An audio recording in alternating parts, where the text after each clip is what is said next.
You can slice and dice the demographics into many different ways. What are you focused on at the moment?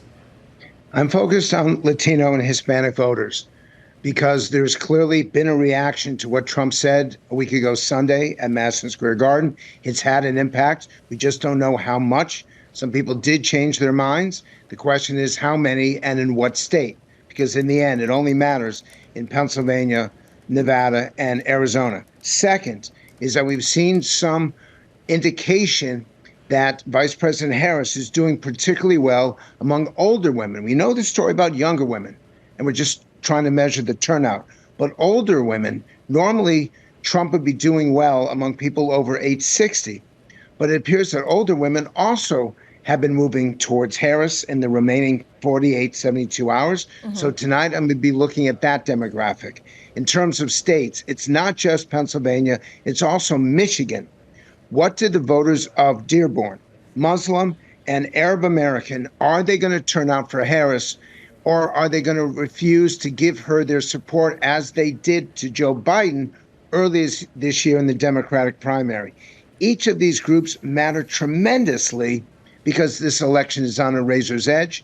So the question is twofold. Number one is, did they break for Harris in the end? And number two is, do they actually come out and vote? Because in the end, you can support someone, but it doesn't matter unless they cast their ballot. Absolutely. So I want to go to one of the groups that you mentioned, which is the over 65 female vote, where you say Kamala Harris seems to be gaining some ground there. How much of that is tied to the numbers out of Iowa, the Seltzer poll that showed that she was actually leading and kind of, surprised everyone?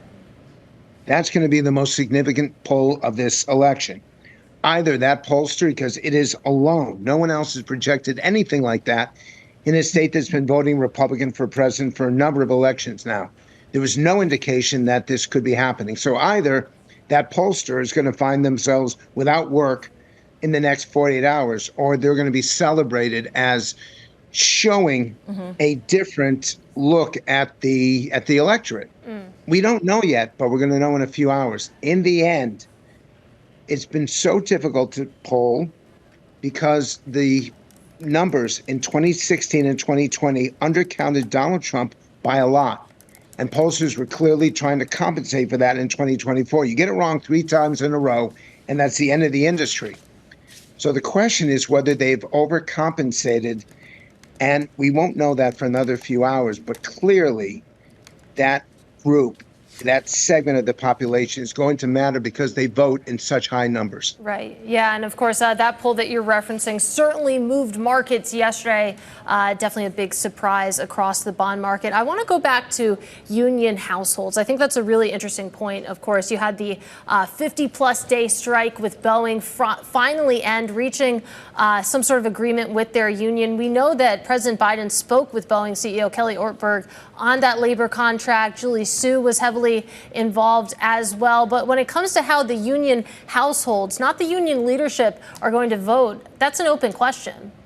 Yes, and that's exactly it, because they're going against their union leadership. They're openly defying them.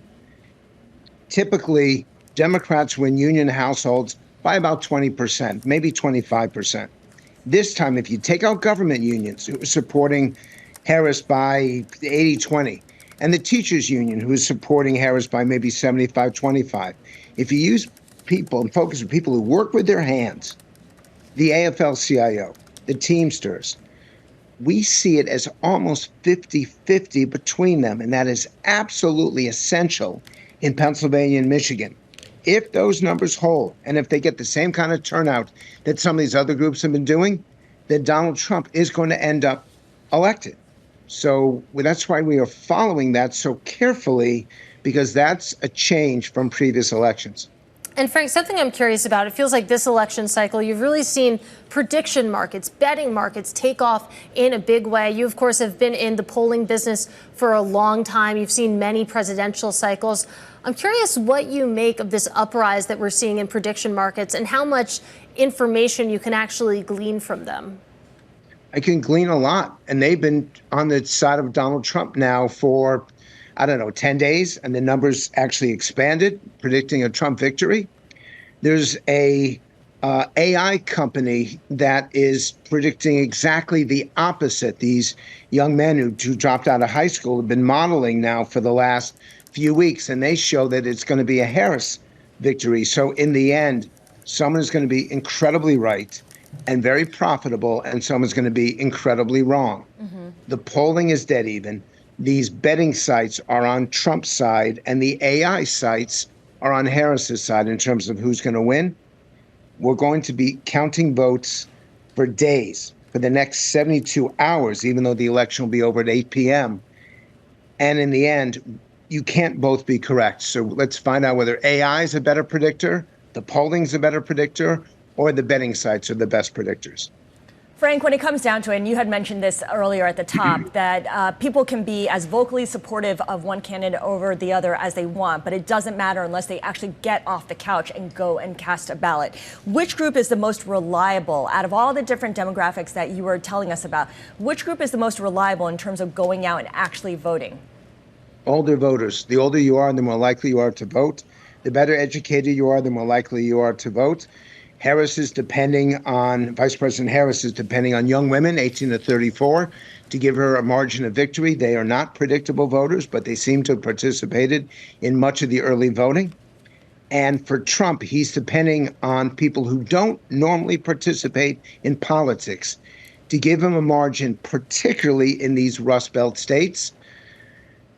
So there's a cross current that's going back and forth, and it makes people like me, it makes our job very difficult to be accurate and honest with people who are watching. One last thing, this election is not going to be over tonight, and I am concerned about where we go in the coming hours and days as all the votes come in. And I'm afraid that we're going to have challenges to the election process. Yeah. And I urge viewers to take it easy, let the votes get counted. Every vote should be counted, and every count should be verified. We all agree on that. Let's not jump to conclusions because I'm afraid of social media and it projecting a story that isn't accurate.